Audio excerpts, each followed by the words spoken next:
Bueno, y regresamos a esta semana con Raquel. Ahora vamos desde el estado de la Florida hasta el condado de Miami-Dade y con eso le quiero dar la bienvenida a mi comisionado del condado, Javier Suárez, que te podemos hablar sobre tantos temas, pero vamos a empezar hablando sobre la reunión que tuvieron esta semana en el condado, ya que están definiendo el presupuesto. Y muchas personas no saben exactamente cómo funciona esto del presupuesto, pero ayer, esta semana tuvieron una reunión muy grande que estaban hablando sobre eso. ¿Cuáles son tus preocupaciones con este presupuesto?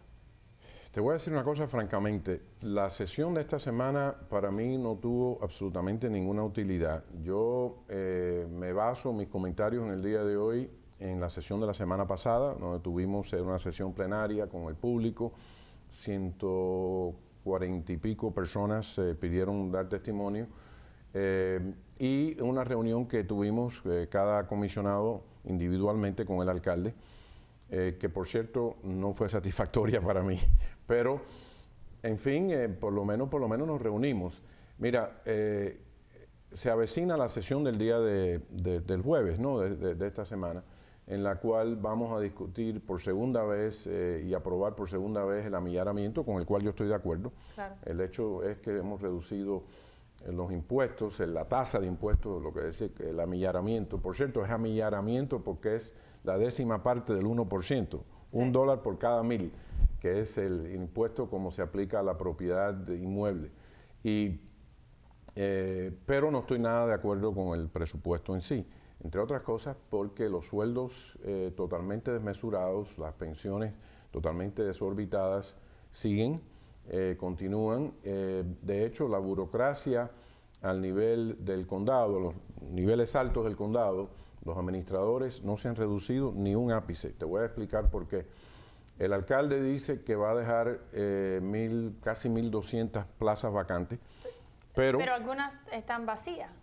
La mayoría. 1.700 vacías. La mayoría están vacías. De las cuales va a dejar vacantes 500, de las que ya están vacías, o sea, se avecinan que van a estar vacías en el año fiscal.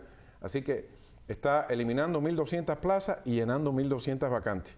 Así que claro, el efecto neto es que estamos en las mismas. Aparte de eso, no se han reducido nada los sueldos. La consolidación que el alcalde ha propuesto a 25 departamentos es muy buena. Claro que tenemos que tener mucho menos departamentos. De hecho, yo sigo contando mucho más de 42. Cuando tú vas a la computadora del condado aparecen como 60. Sí.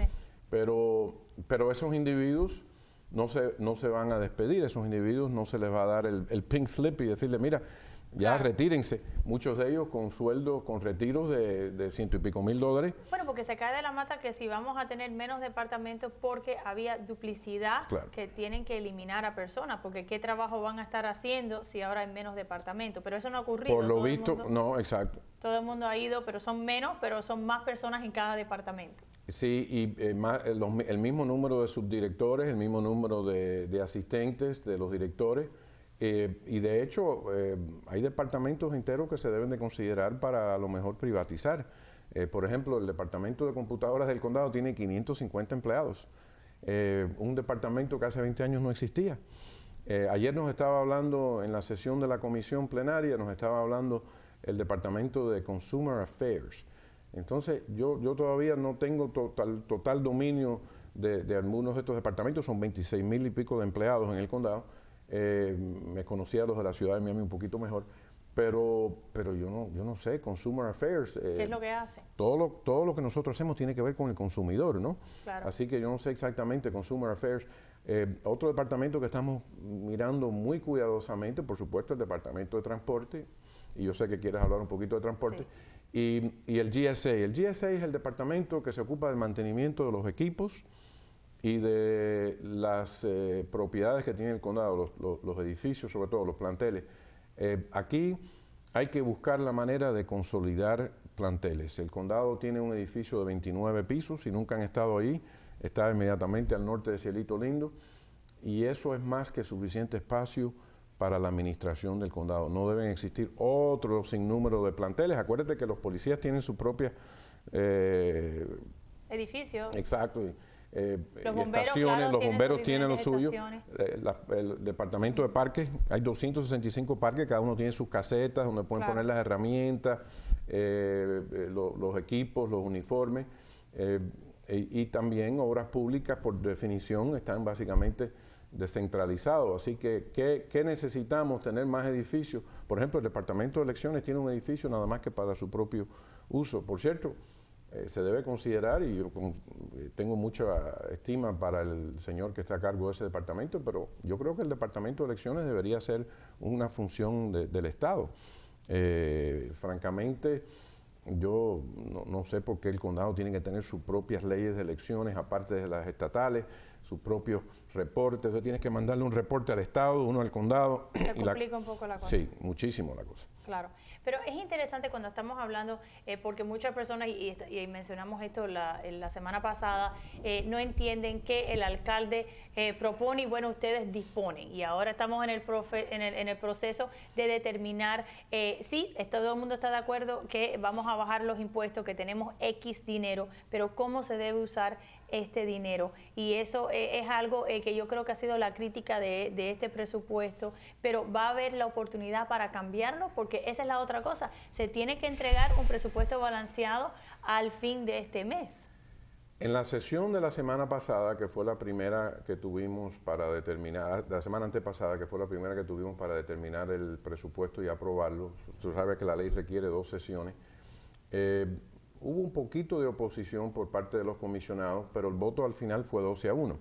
Una de las cosas que sí tenemos que, algunos de los comisionados se pusieron muy firmes en relación con eso, fue el comisionado Soto, con el tema de las penalidades y las cuotas y los fees que están cobrando por cualquier número de cosas. Ayer me entregaron como el esquema de los fees que cobra el condado y son no sé cuántas páginas.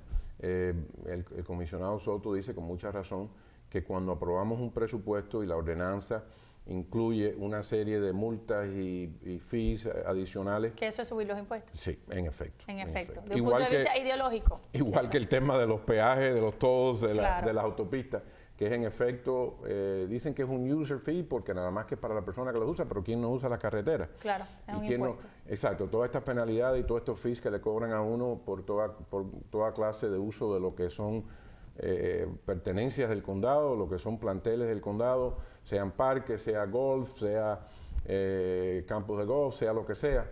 En muchos casos, cuando uno hace una construcción y te están cobrando por esto y por lo otro y por limpiarte y por lo otro, uno dice, bueno, pero si yo estoy pagando eso con mis impuestos de bienes raíces, que bien altos son. El presupuesto es de $6,000 y pico millones. Entonces, cuando dicen, no tenemos dinero, hay dinero. Hay dinero, gracias. Muchas gracias por eso. Hay muchísimo dinero, la cuestión es usarlo correctamente. Claro. Otra crítica ha sido también los proyectos y los bonos. Y esto es algo que tenemos que mencionar. Hay muchas personas que no saben exactamente cómo funciona esto, pero sí se mencionó el uso de los bonos. Y eso nos lleva un poco al tema del transporte, que la vamos a tocar en la segunda parte. Pero el alcalde ha dicho que quiere la mayoría de ese dinero usado para los museos. Vamos a especificar qué queremos decir con los bonos, porque estamos confundiendo un poquito al público. Estamos hablando de préstamos. El condado tiene varias maneras de pedir dinero prestado y que después tengamos que pagarlo nosotros con nuestros impuestos o con algunos fondos que el condado recibe. Y muchos son dictados por los mismos votantes que aprueban esto, y esto se aprobó en muchos casos hace muchos años. Y hablamos de esto y explicamos lo que son los bonos y cómo funciona cuando hablamos del Buró de Escuela, y que nosotros todavía estamos pagando los bonos que se hicieron en el año 1980, cuando yo estaba en la escuela. Pero estas cosas eso se debe estar terminando porque típicamente son 30. En eso estamos. Es como una hipoteca que ya ha tenido 29 años en ese caso. Claro. Bueno, precisamente, y fíjate los números, esto es muy importante. Yo voy a hablar de esto mañana en la comisión o en la sesión plenaria, la segunda sesión plenaria, mejor dicho.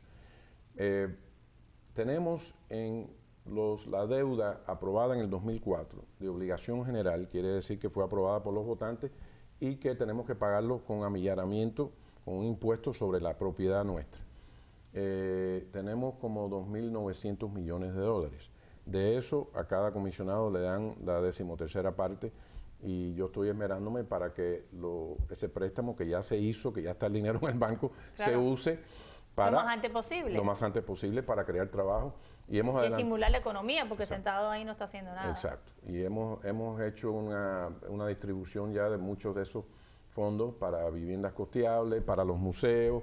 Tengo el creo casi con la ayuda del alcalde regalado, del comisionado Sarnoff, creo que tengo casi resuelto lo de Coconut Grove Playhouse y por supuesto lo que decía el alcalde Jiménez de los museos del downtown. Pero aparte de esa deuda general o genérica que la aprueban los votantes en un referéndum y que nos recae contra nuestras propiedades si no se paga, si el condado no la paga, y es un amillaramiento, es un impuesto sobre nuestros inmuebles, tenemos los préstamos de obligación especial o de ingresos, de revenue. La cantidad de esos te va a asombrar, es casi 10 veces la cantidad de la deuda genérica del condado. Increíble. Y esa no es aprobada por los votantes. Y tiene el condado hasta aquí, hasta el tope. Recientemente hubo un exposé sobre eso en el Miami Herald. Es muy preocupante, yo voy a hablar de eso mañana también, que usen fondos de empresas que tiene el condado, como el puerto y el aeropuerto, y el alcantarillado y aguas, el WASA, me preocupa un poquito menos, pero que usen fondos del Departamento de Transporte, del Departamento de Obras Públicas, de otros departamentos que también son hasta cierto punto proprietary, que son como empresas, eso me preocupa mucho porque eso no son aprobados por el votante y estamos endeudándonos de una manera que pudiera ser muy problemático en el futuro para nuestros hijos porque ese dinero se pudiera usar también precisamente para no cobrar los tolls, para no cobrar los fees, para no cobrar las penalidades, para no tener que ponernos las camaritas esas Claro. y volvernos locos con toda clase de cobro cada vez que salimos a las calles de nuestra ciudad. Y de un punto de vista ideológico también, cuando hablamos de estos diferentes fondos que generan esos departamentos, la idea es que esos fondos que genera el departamento se debe usar para la infraestructura de esa área. Que es algo que históricamente no ha ocurrido y una de las críticas no solamente del condado, pero de algunas ciudades también, que no han invertido lo suficiente en la infraestructura. Pero vamos a ir en la segunda parte vamos a hablar de eso, sobre el transporte y lo que estás discutiendo, porque yo creo que el transporte es la primera crítica que tienen las personas, no solamente del condado, pero de todo lo que es el sur de la Florida. Yo estuve en una reunión recientemente del Beacon Council, donde estábamos hablando otra vez. Es la segunda vez que el Beacon Council hace este proyecto de una comunidad. Se hizo hace muchos años cuando Alex Penelas era el alcalde. En ese momento la número 1 prioridad era el transporte. Ahora se hace otra vez, sigue siendo la número 1 prioridad, pero la crítica es que no se ha hecho nada en los últimos 15 años suficiente para arreglar el problema de transporte en el sur de la Florida. Pero quédese en sintonía, regresamos en unos momentos para hablar sobre ese tema y lo que está proponiendo el comisionado Javier Suárez.